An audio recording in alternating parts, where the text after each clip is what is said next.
Everyone told me to play Dino Crisis. It's about damn time, right? As a huge fan of the classic Resident Evils and an ardent defender of fixed camera games, why the hell have I not played this? I didn't even know Shinji Mikami directed this game. I'm so embarrassed. When his name came up in the ending credits, I was ashamed. So, like many Resident Evil fans, my first, and in my case only, exposure to Dino Crisis was that demo disc that came with RE3 Nemesis. I remember playing it until the T-Rex showed up. Maybe the demo ended there, I don't remember. But I saw that, and the game just didn't grab me. It wasn't going to pull me away from my obsession with Unreal Tournament. But this video series, the Everyone Told Me to Play series, has brought in so many recommendations over the years, and one that's always been near the top of the list was Dino Crisis. The recent release on Steam finally pushed me to grab both 1 and 2, and I just did that video on fixed camera. I figured it's a good time to jump into Dino Crisis and give you guys my thoughts. Since I just mentioned fixed camera, how about we start there?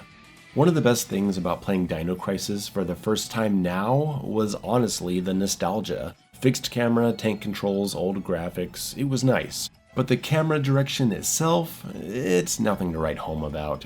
The fixed camera angles are serviceable, occasionally causing some issues during combat, but hey, that's gonna happen.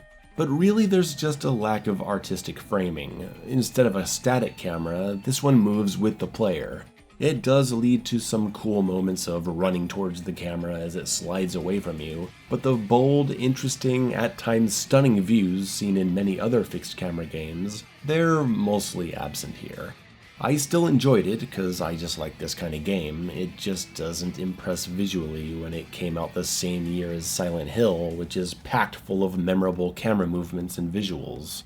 But it's not just the camera and tank controls that were nostalgic, it was the principles of game design.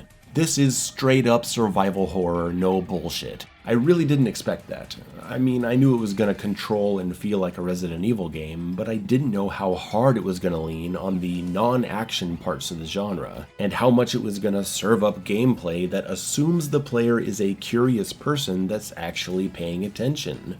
Like, you gotta figure out to push this shelf in the beginning to get the item behind it. No tutorial prompt, your character doesn't say, I think I can move that shelf. No yellow paint, no ugly indicator bubbles signaling you can interact with it. Just a nice fixed camera angle framing the room so that your attention is drawn to the shelf so you try to push it. Beautiful.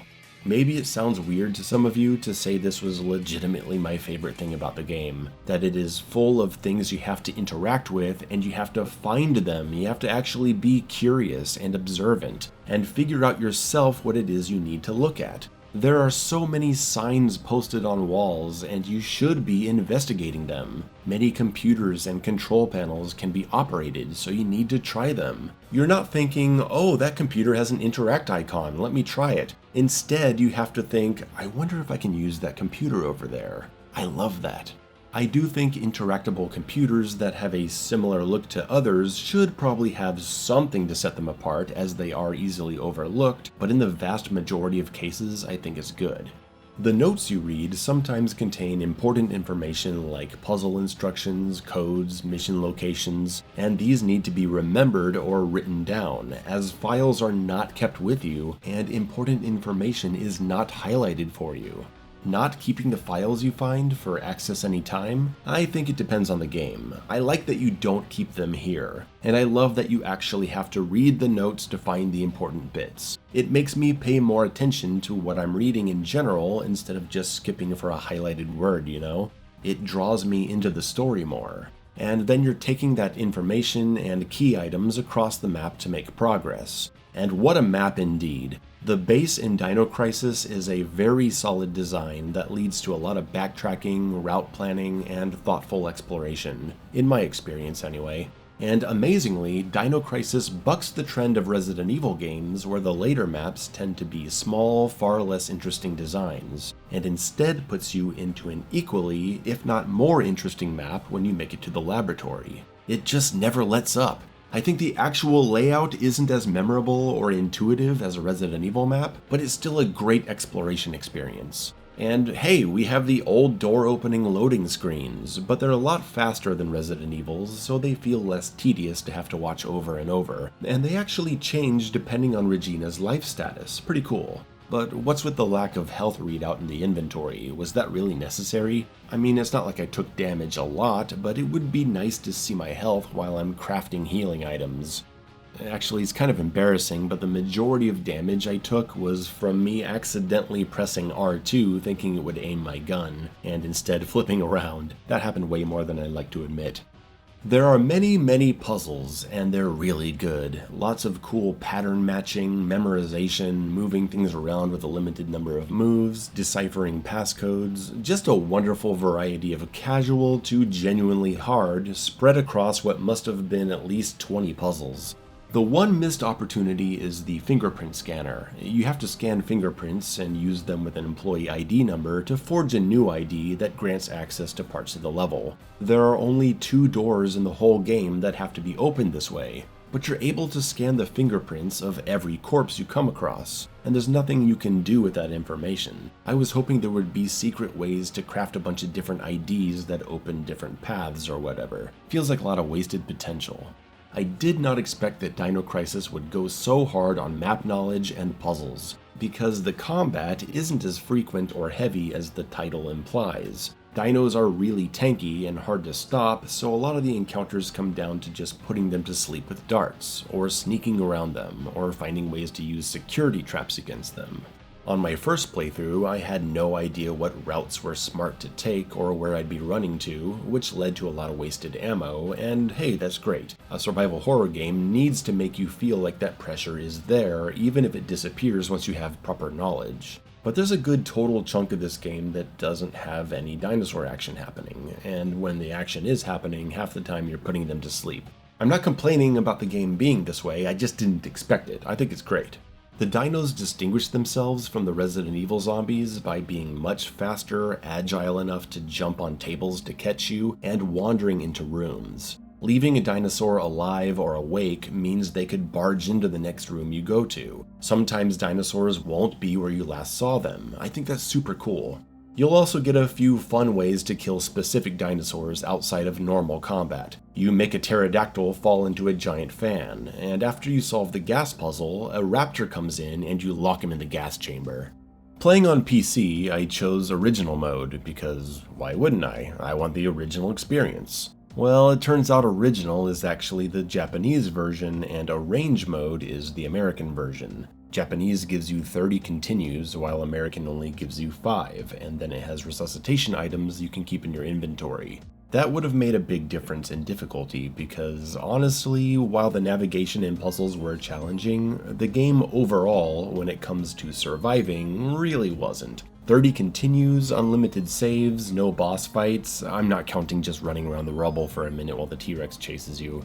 Playing the American version would have been way better because I did feel the resource pressure, I just didn't get the consequence for failure. And the PC version also has a hard mode, and that would have made it extra sweet. I did actually replay the game after finishing it on original. I chose arranged and hard. However, it was still pretty easy because I already knew which backtracking points were important, and I learned about the poison dart crafting. This crazy-ass crafting system was way beyond my comprehension the first time, but it clicked on the second. I was making large health kits, multiplying them, using antacid to make small darts, then turning them into mediums and then larges, waiting until I had one large dart left, and then using resuscitation to make a poison dart. It's a really cool system, but the game doesn't throw enough at you, even on hard or ranged, to stop you from trivializing the entire game. It's fine, it's nearly 30 years old, I don't need it to be perfectly balanced. I think it would have been way more difficult if I hadn't been using poison darts so effectively. I wish I could go back in time to my first playthrough and do it on hard arranged before I knew anything about the game. That would have been amazing.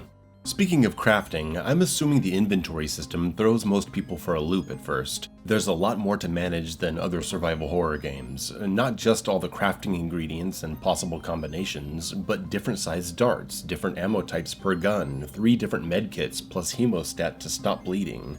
I spent more time tinkering around with my items than any other game in recent memory. 10 slots for supplies and infinite slots for puzzle items. You'll have multiple keys, halves of keys, all kinds of stuff in there. You gotta manually sort duplicates instead of them auto-stacking. It takes a while to get a grasp on, and god, I just kept closing the inventory by accident instead of backing out to change something. I kept hitting circle, I didn't stop doing it until my second run. Let me know if this happened to you too.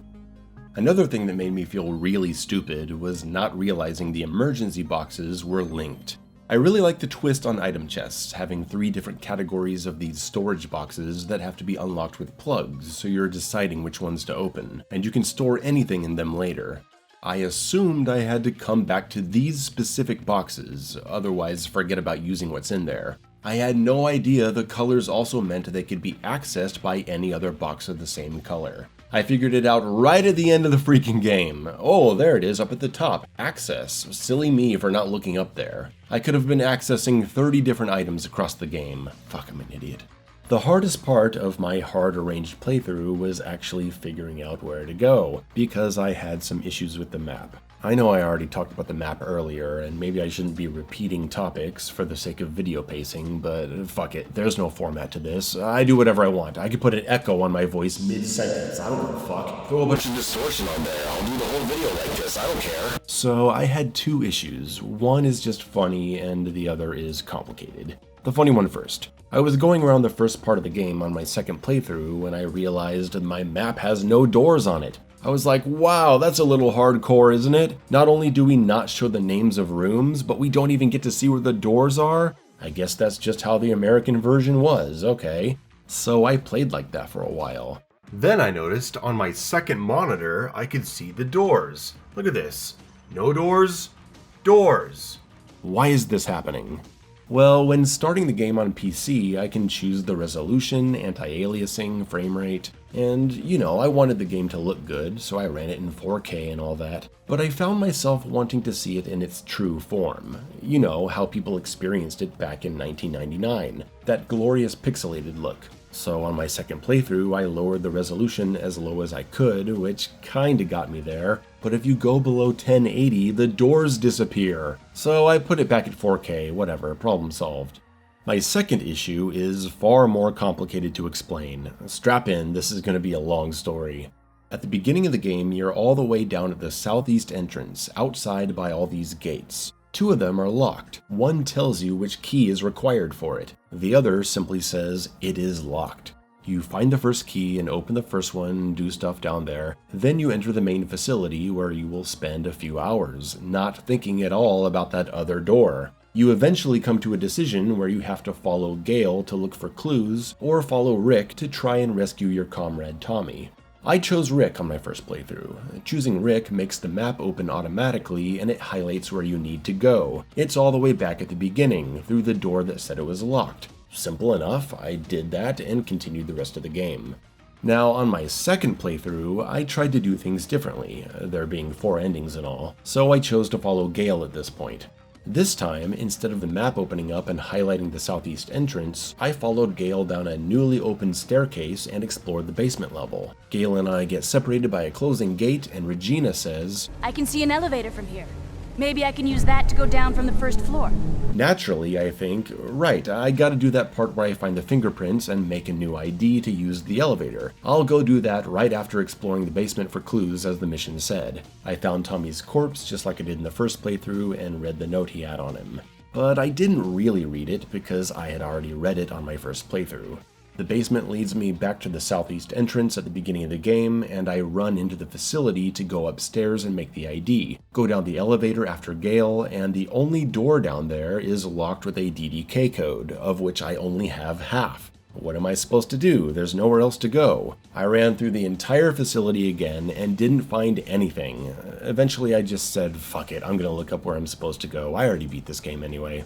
And it turns out I'm supposed to go to the southeast entrance at the beginning of the game and go through the door that said it was locked. I had forgotten that I had done this the first time. I'm not that familiar with Dino Crisis at this point, I had only played it once, so I didn't remember all the routes.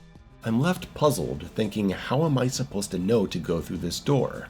Well, the first clue I figured out was Tommy's note. It says he left a DDK code in the large elevator control room. But where's that? The map didn't indicate this spot as it did in Rick's mission, and the door said it is locked. I never got a key or released some kind of switch, so why would I even think to come try to open it?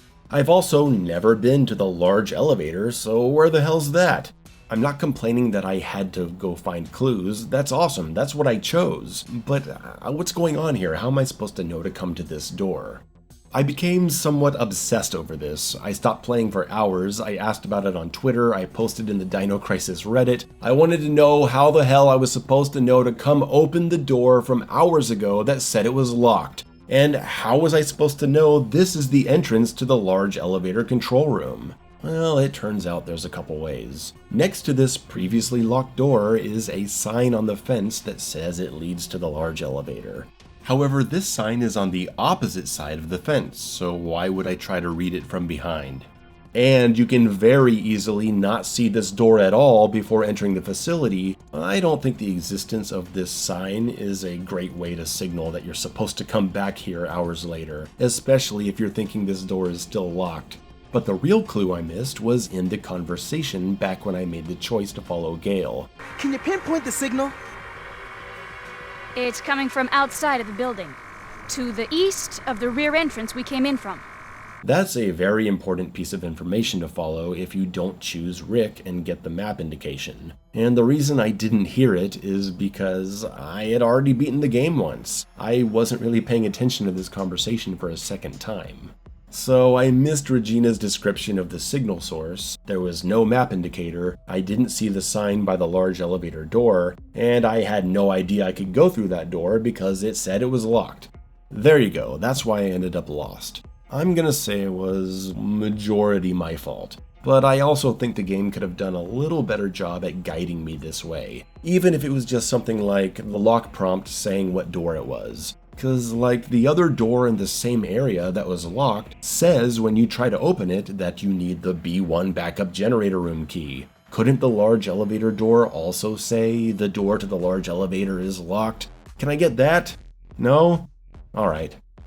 Well, that was a fun story, wasn't it? Half this video is about one moment where I was lost. What else can I talk about? The music. Not so great. I mean, compared to Resident Evil's amazing themes for dozens of rooms, Dino Crisis' music is pretty generic. Combined with the inferior camera work and art direction, it's a far less memorable experience in the artistic aspect. But as a game, it was very fun. I can definitely see why people like speedrunning it or doing challenge runs. The maps are just fantastic, beginning to end. There's so many cool puzzles. And, you know, if I'm comparing it to Resident Evil, I think it does story better. There's just the right amount of info in the notes, and I enjoyed the higher amount of character interaction. I thought all the characters were pretty cool. And I'm gonna say it, I think a Dino Crisis remake would be badass. There's a lot here that could be evolved and iterated on to retell this story in a more meaningful way. Deepen the characters, make the dinosaurs scarier and more dangerous, make the T-Rex and pterodactyls actual boss fights. I'm skeptical as to whether or not we'll get a remake or a new entry, but my experience with Dino Crisis was one that I'll never forget. Definitely one of the best games I've played this year, and I look forward to the more action-focused sequel, which I hope to jump into soon. Oh, and the timed action challenge mode doesn't really do anything for me because the action in this game isn't very fun. Thanks everyone for this latest recommendation for the Everyone Told Me to Play series. I hope you liked hearing my thoughts on this game you like so much, and see you later.